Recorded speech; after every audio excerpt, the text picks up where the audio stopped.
Hi everyone, Dogmatic71 here, and welcome to Dogmatic DIY. Today, I'm going to make barn doors for a closet. As you can see here, I have kind of a sketch of how I'm going to make them. Now I'll show you during the steps of what I did to make it. Okay, so let's get started.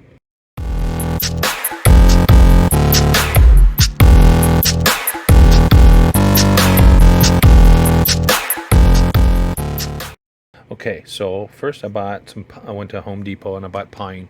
So this is a 1x4 pine pieces, and then I bought 1x6 pine tongue and groove. So as you can see the lines here, all these will be the pine 4-inch boards, and then the tongue and groove will go behind it. So first we're going to cut 75-inch strips. Now there'll be two doors because the opening for the closet is 48 inches wide, and I'm making this 30. So I wanted a little bit overhang. Plus, since it's a double barn door, this section here, one will be behind the other, right? If you've seen a double barn door, one will be in front and one will be behind, so they can slide in front of each other. So there's going to be an overlap here, and I want a little overlap on each end of the closet as well. So we'll do 4 of these 75 inches, and then we'll do 1, 2, 3, 6.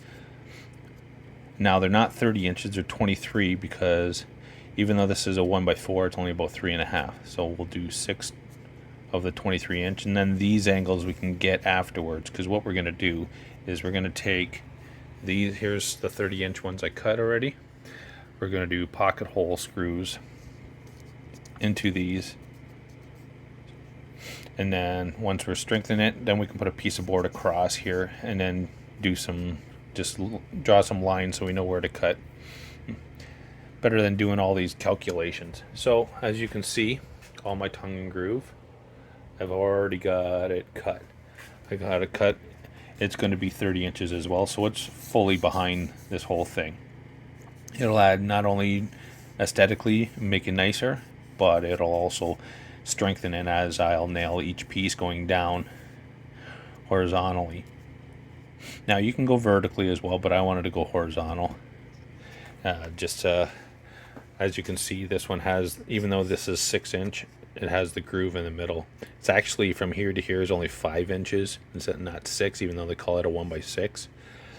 They probably talk about add the tongue to it, but it's only about 5 here. So it actually works out good because of it being 75 inches long. From top to bottom, I'll hit the 75 mark. As you can see, I was doing each piece there. It'll come out good.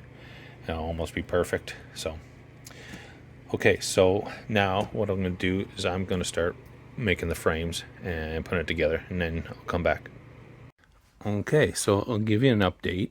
So now I've gotten the frames of 2 doors done. I'll show you, sorry. Try not to move so fast. So like I was telling you here, you see, did the pocket holes here. Screwed it in each end here. So I'll zoom out so you can see. See, I did top, middle, and then the bottom one. So then now I'm going to do diagonals, and then after I do the diagonals, I'll start putting the tongue and groove pine on top. So as you can see, this will be the front. As you can't see the pocket holes on the front, right? Pocket holes will be in the back, so you can't see them. Sure, you can get those little pieces of wood. Let's see, I'll show you what they look like.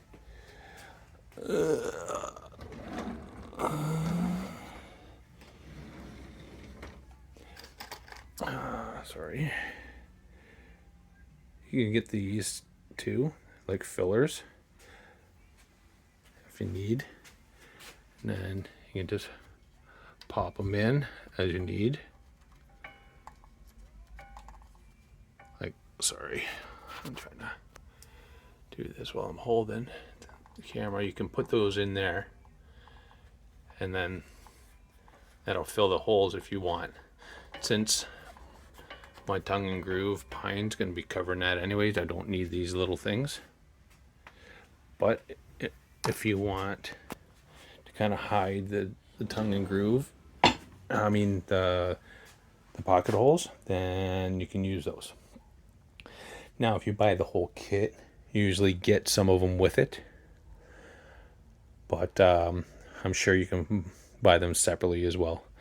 Okay, so now I'm going to measure out for the angles here, and then I'm going to cut them and then figure out how we're going to fasten them. I could always just attach them to the tongue and groove once I nail the tongue and groove with the brad nailer to the whole thing, but a little more stability would be nice if I can attach it to here too. So we'll see what we do, what we figure out once we cut the pieces, and we'll be right back. Okay, so here's an update. As you can see, I put the angled pieces on here. Let's see, I'll try to back up a little bit here. As you can see here.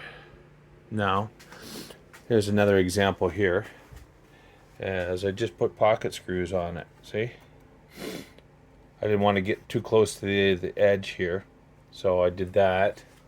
And, oh, sorry, too close there.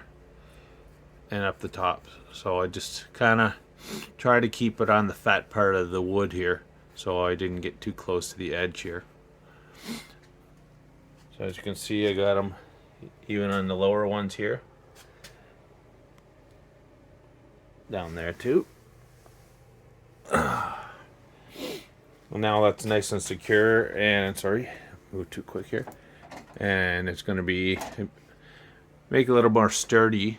It's only barn doors anyways, so it's doesn't need to be like sturdy. They're just going to be hanging on wheels and sliding back and forth, but it actually looks nicer too to have that. And then so now what I'm going to do is I'm going to take this tongue and groove, and I'm going to use my brad nailer, and I'll nail it to the back of these doors, but I'll also glue the tongue in as well for extra. Probably don't need to do the glue if I'm nailing it to here, but might as well have a little bit of extra stability and strength on it. So what I'll do is I will show you the next steps. I'll be right back. Alright, I'm going to give you a little update as I started putting these on. So what I'm doing is doing one at a time. So the one with a groove in it is going to be on the front. So the back, so I'll put a bead of glue inside the groove part, and then I'll put it in. So I'll go here and I'll show you.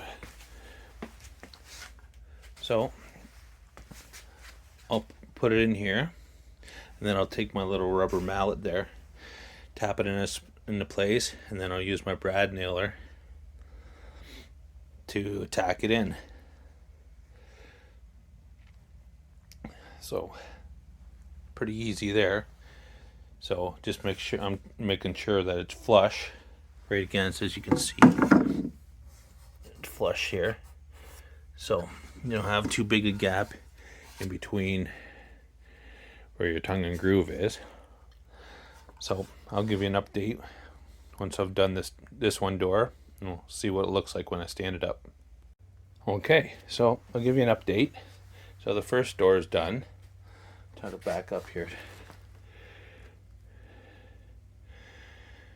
So that's kind of what it looks like there. My wife has decided she wants it black, so it will hide some blemishes for sure if there's anything. But even zooming in, looks pretty good. That's all I did was nail it in. Just nailed into the frames here.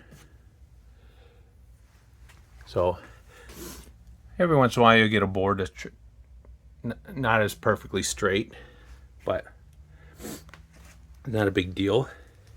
Just tap it in with your little rubber mallet, and then what I did is I'll nail one side in. So I'll nail in one side. Say this piece was kind of warped, so I'll nail this side in, and then I'll tap it in this side, and then nail that side in, and it turned out pretty good. So I'll just do the other one, and then I'll open the actual barn door kit and show you how I'm going to do that next. Okay, we'll be right back. Okay, so now I'm inside. I'm at the closet here. I have this stuff done here. As you can see, I put up a board here. What I did is right here is where the bolt's going to go for the track, and then this is a stud here. Now, as you can see, this closet, because there's a bulkhead here. I don't know. Hopefully you can see. See, there's a bulkhead here, but there's literally no wall from the opening. So for me to put the track on, I wanted to put it on there. Luckily enough, like how they have this, see here, the holes here are 16 inches on set, like your stud will be. And luckily enough, where the other end of the track goes, I hit a stud. So that's good. So at least I'm on, sorry, moving too quick here. At least I'm on two studs here. A stud over here, and then a stud over there. So I'm going, as you can see here, I have a bolt. This is the bolt that's going to go.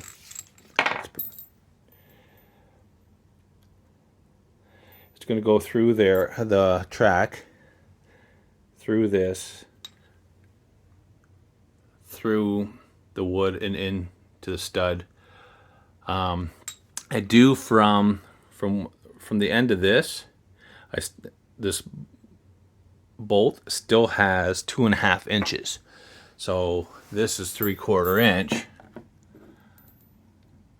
Right, so still got 1 3/4 inches going in.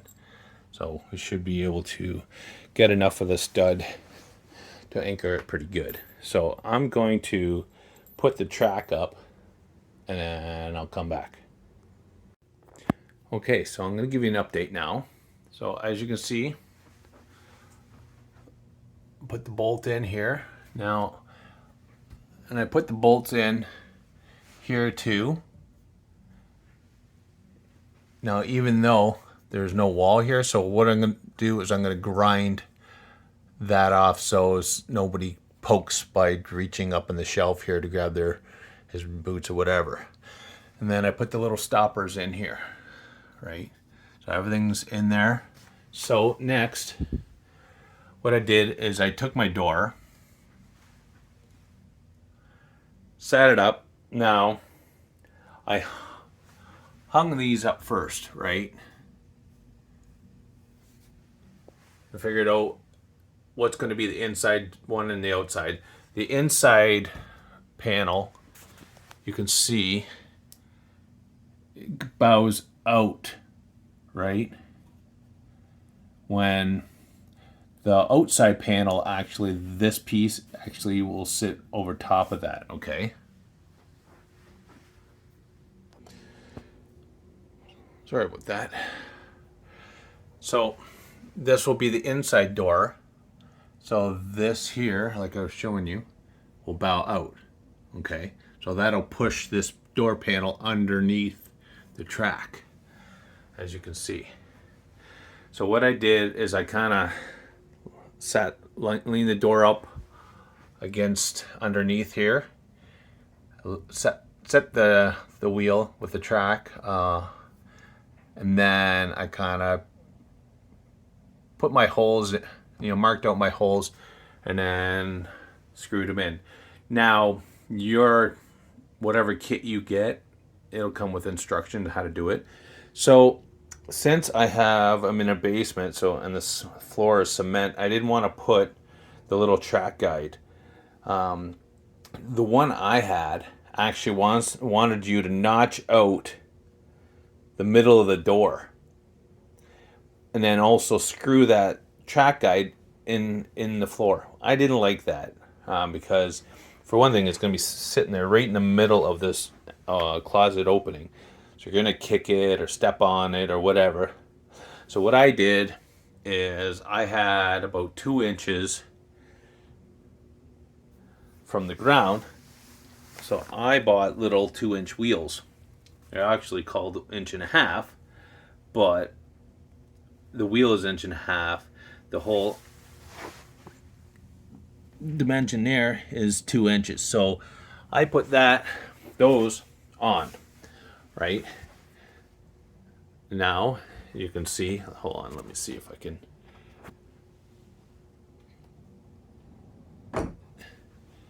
It wheels nice and easy. It's hard for me to show it when I'm holding my phone, but oh, sorry about that. I'll show you here how nice and easy it glides, nice and easy. You don't want the wheels, the weight of this door being too heavy on those wheels, right? Or else you'll have issues. So I'll go do the next door and we'll come back. Okay, so I got next door, like I was telling you, since this is an outside, you can see this kind of goes over top of the door frame with a track. So this will sit on the outside of this track. Okay, so I also put the wheels on there as well. So I'm going to place this on and then I'll come back. Okay, now as you can see, both doors are in.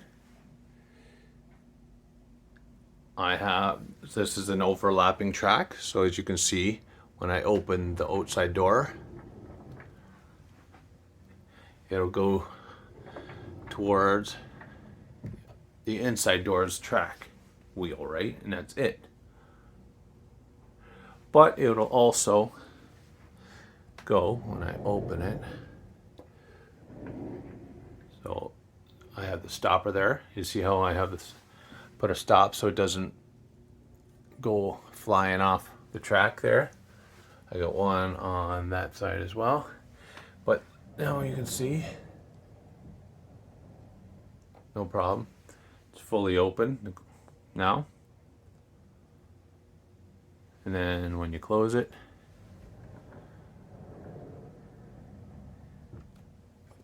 you can just pull one and it'll pull them both since it's an overlapping, right? And that's it. And as you can see, I got the wheels on there too. They roll nice and smooth. No issues because I don't have too much weight on the wheels itself.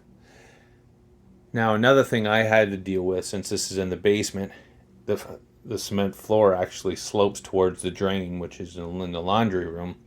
So this here, I compensated the track, instead of matching perfectly with the bulkhead, I matched the slope of the floor more. So if I didn't have these wheels, then these tracks would have wanted to follow gravity and go downhill, right? So having these wheels actually also stops them from doing that.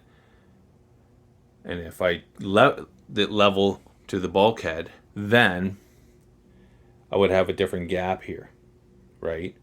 And it probably would have worked as well, but the weight, especially on the outside door, because of the way the track sits here, the weight of this door is on this side, so it would have bowed the door in because of the weight and not being perfectly underneath. Now the inside door would have probably not moved much because it's balanced from this wheel to the door underneath.